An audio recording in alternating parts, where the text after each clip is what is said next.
玉歷寶鈔的故事。3.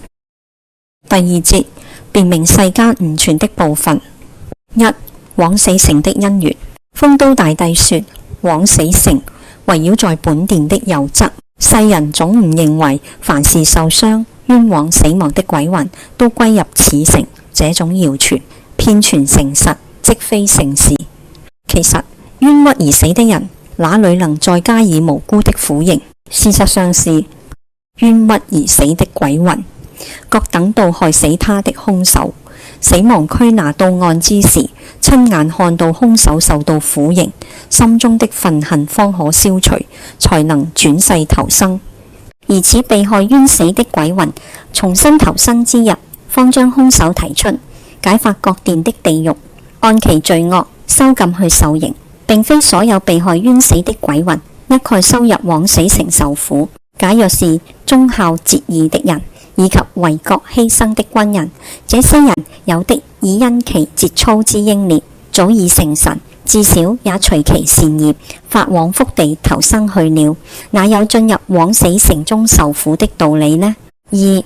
血污池的因緣。血污池設在本殿後面的左側。世間的人誤聽道姑胡說，以為凡是婦人生產就是有罪，死後即發入血污池受苦，這真是大錯特錯。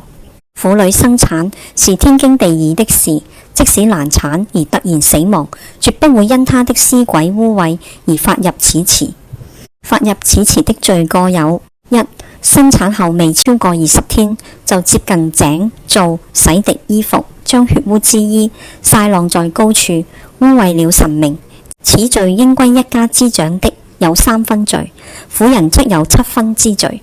2. 無論男女，凡是不顧忌地在神之前或是佛之後久行房事，或者不忌諱日辰，例如5月14、15、8月初3、13、10月初10這5天男女犯禁行房，以上2種情形之人，於神明降下惡疾，突然死亡後，並在陰間遍受諸地獄的苦刑，犯行嚴重者，還得永遠浸在血污池中，不得出頭。 3. 無論男女，在世時喜好宰殺生靈、動物、污血，沾染了廚灶或神佛的廟堂，加設佛堂而殺生，或經典、書籍、文章、有字的紙以及祭祀的器皿，此種人在受過各種惡刑、地獄諸苦後，再解到血污池滲入其中，不能輕易地出頭。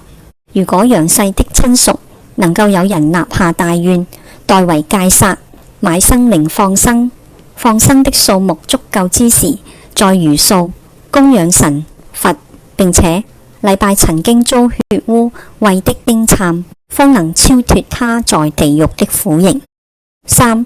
山精水怪的因緣。世間的男女有以下的罪過，則投生山精水怪： 1. 見聞眾生的急難，力量足夠去救助，卻不救； 2. 受人恩惠，卻故意忘記，反而記怨而想加害恩人。此2種人雖然累積功德，誦經持咒、布施貧苦，希望成就仙道、佛道，死後雖然因其功德免入各地獄受苦，但是卻發為魑魅魍魎，魅深山中能害人的妖怪；魎山村中的精怪、山妖或樹神、水怪、僵屍、遊魂，或者附靈勝在狐狸、熊中熊的一種體大無色、褐黑、膠蛇之類身上，有的上百年，有的數十年不等。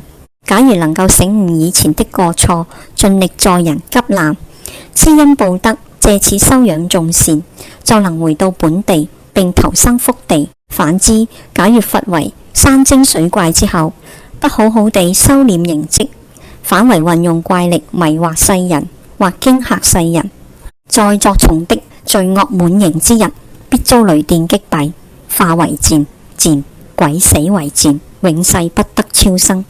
4. 鬼神顯靈的因緣。世間的人總是誤認常顯靈的鬼神為某正神，因其名號而尊敬至極，實在是大錯特錯。其實那大都是在世埋藏錢財於地的男人女人，死後仍然迷戀不捨，魂魄附守在埋錢之地，由於憂愁被挖掘，所以常常現出鬼形來驚嚇人，以致被誤認為顯神蹟。有些福報較薄、陽氣衰微的人，往往受驚成病，或者竟因此死亡。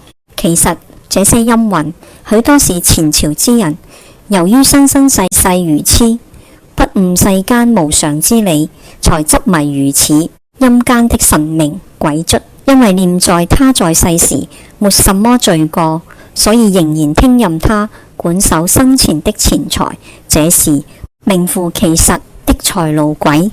必須一直等到他得聞佛理之點破教化後，不知身體終歸消滅，而非我所有。連一切有形的財色與無形的感受、善惡的思慮、一切的造作與意識分別，都是緣起幻化的心相，空本如生。因為業集執性的欲取，而緣生不實感受，因此覺醒。身體尚且不是我所可以擁有之物，何況是財帛？若能捨下對生前的財物的執着，方能投生到福地。也有一些長久迷戀的鬼，一直守到死，變成漸後，才無可奈何地放棄捨去，等待有積善有福氣的人出現，自然取走財物。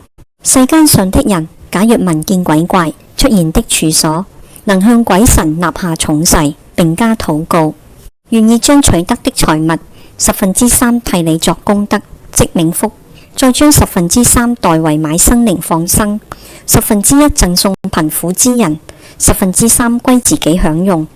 如此發願之後，再予取用，便有正神相助，可以保證受用而無妨礙。5.